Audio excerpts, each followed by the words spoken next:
proud red rose. One beautiful spring day, a red rose blossomed in a forest.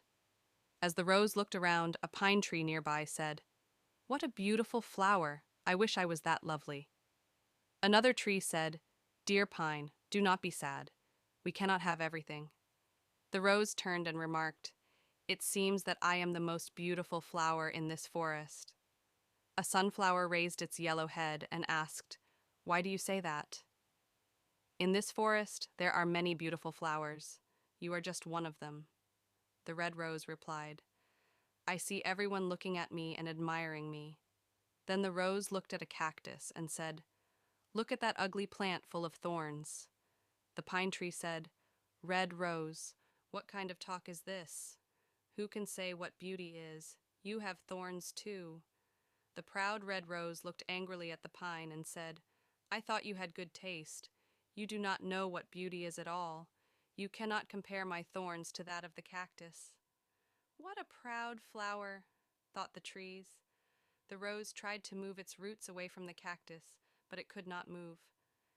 As the days passed, the red rose would look at the cactus and say insulting things like, "This plant is useless.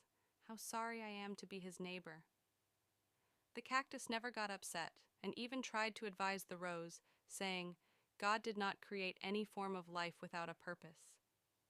Spring passed, and the weather became very warm. Life became difficult in the forest, as there was no rain. The red rose began to wilt. One day the rose saw sparrows stick their beaks into the cactus and then fly away, refreshed. This was puzzling, and the red rose asked the pine tree what the birds were doing. The pine tree explained that the birds were getting water from the cactus. "Does it not hurt when they make holes?" asked the rose. Short stories. Sparrow. "Yes, but the cactus does not like to see the birds suffer," replied the pine. The rose opened its eyes in wonder and exclaimed, "The cactus has water?" "Yes, you can also drink from it. The sparrow can bring water to you if you ask the cactus for help." The red rose felt too ashamed to ask for water from the cactus, but finally it did ask for help. The cactus kindly agreed. The birds filled their beaks with water and watered the rose's roots. Thus the rose learned a lesson and never judged anyone by their appearance again.